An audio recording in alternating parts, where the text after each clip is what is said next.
இருக்கு. அதோட தொடர்ச்சியா கோர்ட் வந்துட்டு இன்னொரு ஒரு அட்வைஸுமே கொடுக்குது. இப்போ அடுத்த 6 மாசத்துல வந்துட்டு பேக் டு பேக் எல்லா கட்சிகளுமே வந்துட்டு இந்த மாதிரி ஒரு ரேலிக்கு போவாங்க, பிரச்சாரத்துக்கு அப்படின்றது போக ஆரம்பிப்பாங்க. ஸோ இந்த மாதிரி அடுத்த ஒரு எந்த இடத்துலையுமே இந்த அசம்பாவிதம் நடந்துடக்கூடாது.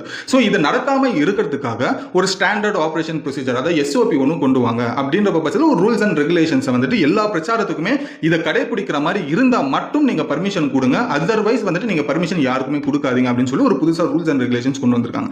அது என்ன அப்படின்றப்ப பார்க்கும்போது, முதல்ல எந்த ஒரு கட்சி வந்துட்டு பிரச்சாரத்துக்கு வருதோ அந்த இடத்துல அந்த கட்சி தலைவர் ஏதாச்சும் நாளைக்கு அந்த கூட்டத்தில் ஏதாவது ப்ராப்ளமா இருக்கு, அந்த கட்சி தலைவருக்கோ அந்த கட்சி தொண்டர்களுக்கோ இல்ல அந்த கட்சி தலைவரை பார்க்க வந்த மக்களுக்கு ஏதாவது எமர்ஜென்சி அப்படின்ற பட்சத்தில் அவங்க உடனடியா அந்த பிரச்சாரத்தில் இருந்து அந்த கூட்டத்தில் இருந்து ஈஸியா எக்ஸிட் ஆகிறதுக்கான ஒரு வழியை வந்துட்டு ஏற்படுத்தி கொடுக்கணும். அது முதல் விஷயம். அதுல தான் ஆம்புலன்ஸ் எல்லாத்தையுமே அது போகிறதுக்கான ஒரு விஷயமே. ரெண்டாவது வந்துட்டு எந்த ஒரு பிரச்சாரத்திலுமே வாட்டர் ஃபெசிலிட்டி அந்தந்த கட்சி நிர்வாகிகள் வந்துட்டு ஏற்பாடு பண்ணியிருக்காங்களா அப்படின்ற